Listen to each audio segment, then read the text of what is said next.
Emociones. Panel introductorio, que la introducción a las emociones, el concepto de la emoción, cómo se da la emoción, emoción y sentimiento, objetivos y categorías, sistemas del cuerpo involucrados, lengua y emoción.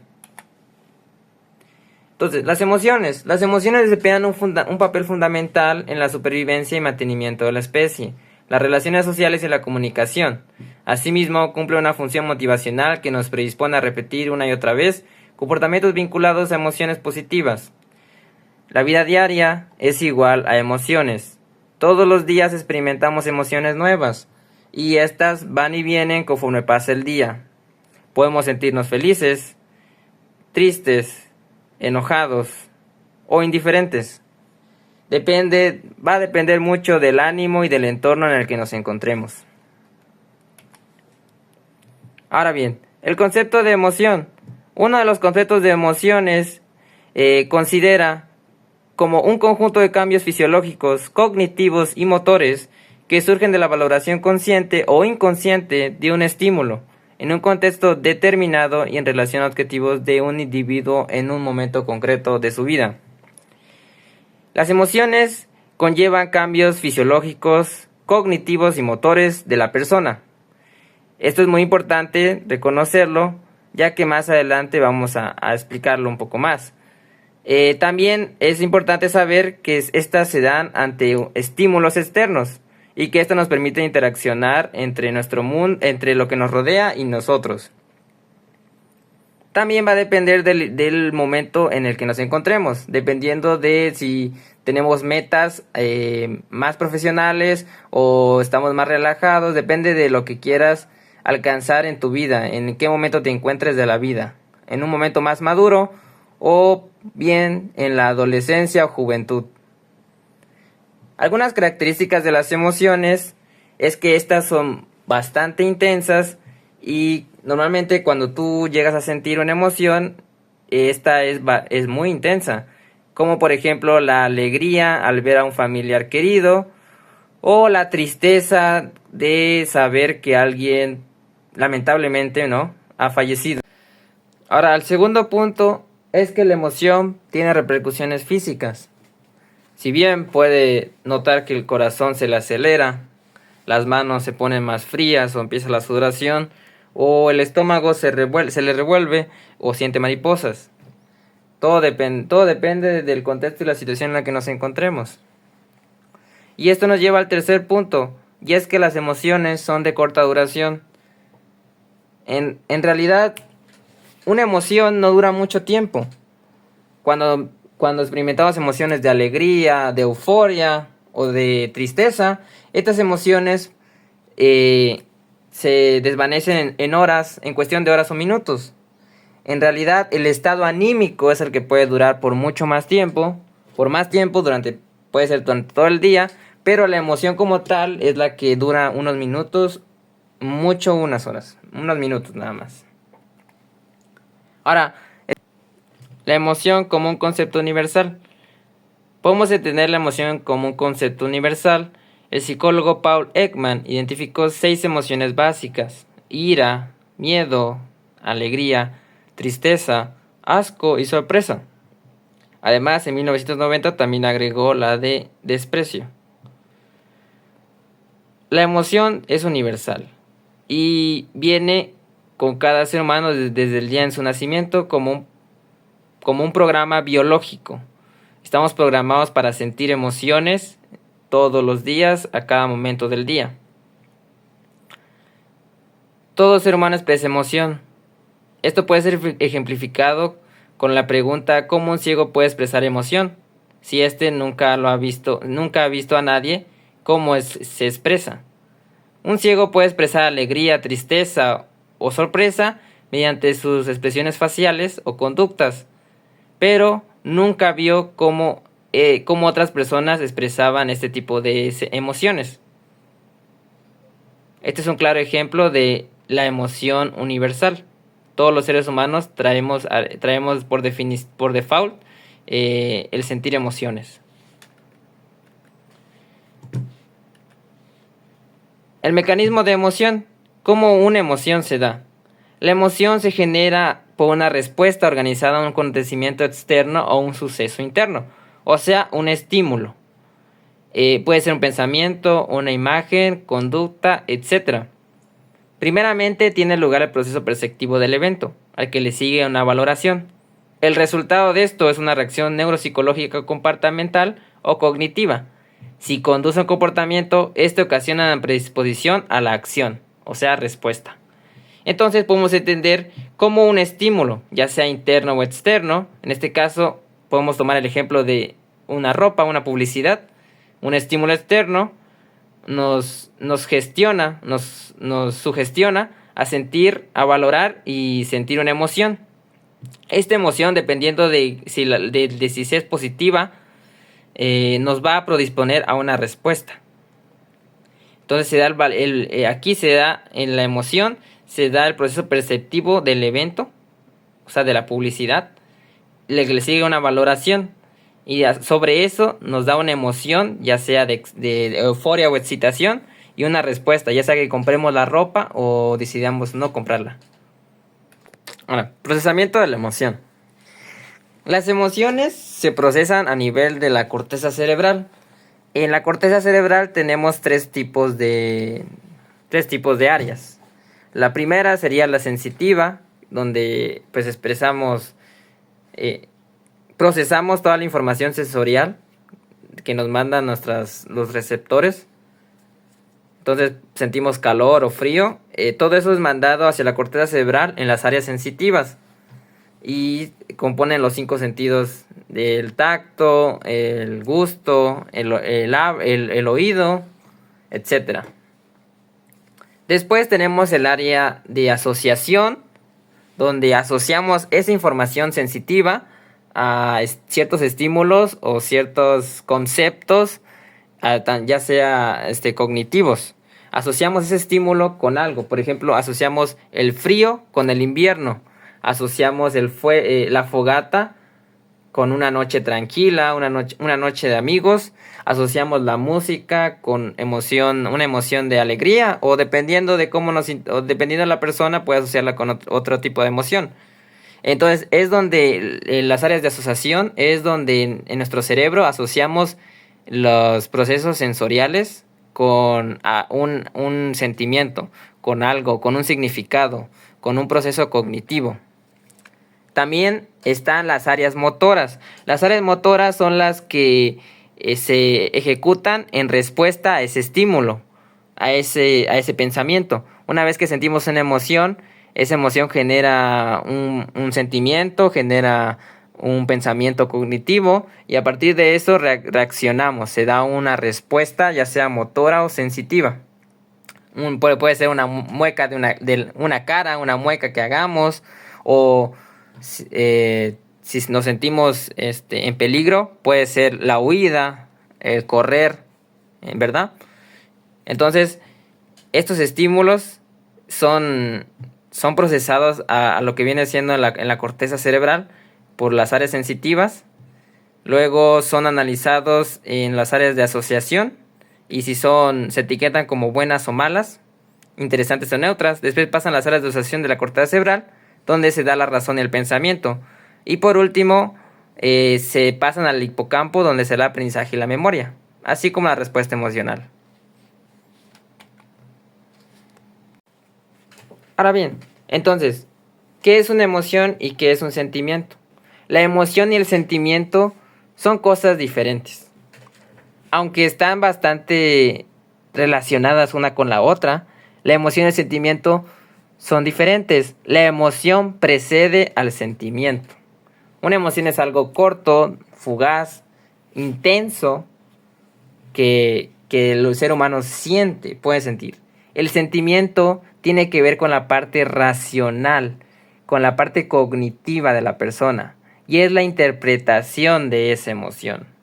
Los sentimientos son interpretaciones de las emociones. Entonces, así como las emociones y sentimientos son diferentes, aquí es una tablita de las diferencias de una emoción y un sentimiento. Ya que un sentimiento es de la parte cognitiva, consciente y razonada de una emoción. La emoción es una reacción a un estímulo, normalmente, y el sentimiento es algo más duradero, algo que forma parte del estado de ánimo estable de la persona. La emoción es inconsciente e inmediata, es espontánea, entonces no la puedes controlar, simplemente aparece. Y el sentimiento es consciente y progresivo, ya que involucra un proceso cognitivo. Este es de manera consciente y va progresando a lo largo de la vida. La emoción es de corta duración, es unos minutos, unas horas. El sentimiento puede durar toda la vida. La emoción precede a la razón y el sentimiento es tras interpretar y pensar y valorar esa emoción. Las emociones, como ya habíamos dicho antes, son universales. Los sentimientos no. Los sentimientos son individuales y privados de cada persona. Una persona puede tener un sentimiento hasta cierta cosa, cierto individuo, y esta es de manera muy subjetiva o personal. Las emociones son más intensas, pero menos cortas, obviamente, y los sentimientos son menos intensos, pero son más profundos. Por lo mismo que conllevan una parte cognitiva. Llevan a actuar, las emociones nos llevan a actuar por impulso, y los sentimientos nos llevan a decidir y vivir de una manera, encontrar un significado de vida y vivir por él, un sentimiento. Ahora, los objetivos de las emociones. Las emociones pues tienen objetivos como tal. Las emociones tienen tanto en el ámbito biológico como psicológico. Estas involucran una amplia gama de funciones que permiten a los seres humanos adaptarse a su entorno, tomar decisiones y mantener relaciones interpersonales. Aquí les puse algunos datos, o sea, algunos ámbitos en los que las emociones son parte fundamental. La adaptación al entorno y la supervivencia, como no tenía que ser, como no había otra forma, las emociones, ya que son pues respuestas a estímulos, estas forman parte de la biología del ser humano y estas le ayudan a adaptarse al entorno y la supervivencia del mismo. La emoción de miedo ante un peligro, por ejemplo, un animal salvaje, provoca una respuesta de lucha o huida, lo que facilita la supervivencia. Esto se da a través de procesos que se llevan a cabo en la amígdala, y la amígdala es la encargada de sentir miedo y de otros procesos desencadenantes de la reacción, lucha o huida. La motivación y la toma de decisiones. Otra de las razones por las cuales las emociones son muy importantes es que nos llevan a motivarnos y tienen un impacto significativo en la toma de decisiones. Nos motivan a actuar de manera que busquemos evitar experiencias negativas como el dolor o el fracaso y buscar aquellas que son gratificantes como la felicidad o el éxito. Las emociones guían nuestras decisiones sociales como elección de amigos, pareja, entorno o laboral. Entonces nos motivan y nos ayudan a tomar decisiones en la vida, lo cual es muy importante. La comunicación y la interacción social, las emociones también llevan un impacto social y de relaciones interpersonales en nuestras vidas. Sirven como un medio para comunicar nuestros deseos, nuestros estados internos, cómo nos sentimos a otras personas y a través de ello pues permitir que las demás personas comprendan nuestras necesidades, nuestros deseos y nuestras reacciones. Como seres humanos queremos ser comprendidos y las emociones son un vehículo para que las demás personas nos puedan comprender y entender y puedan saber qué es lo que queremos, ¿no?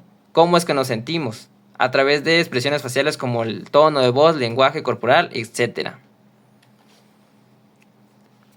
Y también sirven para la regulación emocional y bienestar psicológico. Las emociones, como todo, ayudan al ser humano a sentirse bien. Las emociones más que nada positivas, como la gratitud o el amor, contribuyen al bienestar general y la satisfacción con la vida. Esto es importante porque el ser humano se siente bien y cuando el ser humano se siente bien consigo mismo, puede conseguir todo lo que quiera, todo lo que se ponga como objetivo lo puede conseguir. Entonces nos ayudan a sentirnos y a sentir un bienestar y regularnos emocionalmente. El desarrollo de identidad y autoconocimiento también nos da una identidad. Las emociones, al momento de nosotros sentir una emoción y de esa emoción nos va a tener una reacción, y al momento de sentir varias veces un determinado tipo de emoción nos pone a reflexionar y entendemos nuestras preferencias, valores y deseos, lo que contribuye al desarrollo de una imagen, una autopercepción de la persona y a la toma de decisiones sobre qué tipo de vida queremos vivir. Por ejemplo, a una persona que le gusta el café y repetidamente toma café todos los días, se va a percibir como una persona conocedora y que una persona que le encanta el café. Hay muchas personas que están orgullosas de tomar café. Hay personas que están orgullosas de que son trabajadoras, que son responsables. Hay personas que están orgullosas de que son atléticos. Todo va a depender de cómo la persona se autoperciba y eso puede ser, las emociones pueden ser un vehículo para la autopercepción y la identidad. Ahora bien, las categorías. Como ya habíamos mencionado, las emociones se pueden categorizar en emociones primarias y en emociones secundarias. Paul Ekman, ya habíamos determinado que son la alegría, el miedo, la sorpresa, el asco y la tristeza. Y estas se reconocen universalmente con independencia de la edad, sexo y procedencia cultural. Ahora, las emociones secundarias son todas aquellas emociones que derivan de las emociones primarias. O sea, son complejas, que involucran más de una emoción. Ejemplos de este tipo de emociones son la envidia, la vergüenza, el ansia, la resignación, los celos, la esperanza, la nostalgia, el remordimiento y la decepción, etcétera. Estos son algunos ejemplos de emociones secundarias. Y las emociones secundarias son complejas y mixtas y que, como ya hemos dicho, requieren de más de una emoción y que son más complejas que las primarias. Ya la última recta es los sistemas involucrados, sistemas fisiológicos del cuerpo humano que están involucrados en el desencadenamiento de la emoción. La emoción es algo que, como ya hemos dicho, desencadena estímulos fisiológicos, físicos, apreciables. Entonces la emoción va asociada a la aparición de modificaciones fisiológicas y tres sistemas son los fundamentales y los cuales pues podemos ejemplificar en esta ocasión. Cuando el cerebro detecta estímulos competentes emocionalmente, envía órdenes específicas al sistema endocrino. Es el primer sistema que nos aparece en este desencadenamiento de la emoción, que es el responsable de la liberación y regulación de hormonas en la sangre. El sistema nervioso autónomo, que es el que actúa sobre los estímulos, sistemas fisiológicos de control del cuerpo, o sea, la respuesta motora, la homeostasis, o sea, el equilibrio del cuerpo, pero también el sistema cardiovascular y en órganos viscerales. Además, así el sistema musculoesquelético. Entonces encontramos aquí al sistema endocrino como responsable de las hormonas. Un ejemplo podría ser la dopamina. La dopamina es una hormona que se secreta y que representa la hormona del conseguir las cosas, de la recompensa. Entonces ahí podríamos ejemplificar el sistema endocrino. Luego tenemos el sistema nervioso autónomo, en el cual es el control de la homeostasis del cuerpo, cómo el cuerpo el latido, la frecuencia cardíaca, cómo todo se da de manera inconsciente. Y por último tendríamos el sistema cardiovascular y el sistema esquelético. El cardiovascular para el corazón, para la presión sanguínea, etcétera. La lucha y huida más que nada. Y el sistema musculoesquelético, es también la parte de la respuesta motora, la huida. En el momento de que tengamos que accionar, la emoción puede desencadenar la activación de estos sistemas en conjunto. Y Scherer 2001 identifica 5 componentes orgánicos de la emoción, que son el componente cognitivo, que está vinculado al procesamiento de la información y cuyo sustrato orgánico es el sistema nervioso central. El componente neurofisiológico, que cumple la función de regulación de sistemas orgánicos, dependiendo del sistema nervioso central, del sistema nervioso autónomo y del sistema neuroendocrino. El componente motivacional, que está vinculado intrínsecamente con el sistema nervioso central y prepara y dirige la acción. El componente de la expresión motora, que desde la acción del sistema nervioso somático cumple una función comunicativa informando sobre la reacción y las intenciones conductuales. Y por último, el componente del sentimiento subjetivo, que sirve desde el sistema nervioso central para monitorizar el estado interno del organismo y la interacción que éste ha tenido con el ambiente, generando los sentimientos. Estos 5 sistemas, estos 5 componentes son los 5 componentes de la emoción y que a su vez la completan. Conectivo, neurofisiológico, motivacional, de la expresión motora y del sentimiento subjetivo. Como ya hemos visto, todo esto desencadenan la emoción. Tiene que haber un componente. Y por último, el lenguaje y la emoción. Todos los elementos de la lengua están íntimamente vinculados al desarrollo cognitivo y emocional del individuo. Sus vivencias, sus experiencias con el entorno. Normalmente cuando aprendemos palabras no lo hacemos simplemente por el simple hecho abstracto de una palabra significa esto, sino que realmente la relacionamos con algo emocional, con la ocasión y el sentimiento que nos genera. Entonces, además de activarse las áreas de fonética, se activan zonas que tienen que ver con el valor emocional. Y así, de esta forma, perduran en nuestro inconsciente, perduran en nuestro cerebro. Y así relacionándolos con algo emocional, perduran se quedan de manera duradera en nuestro subconsciente.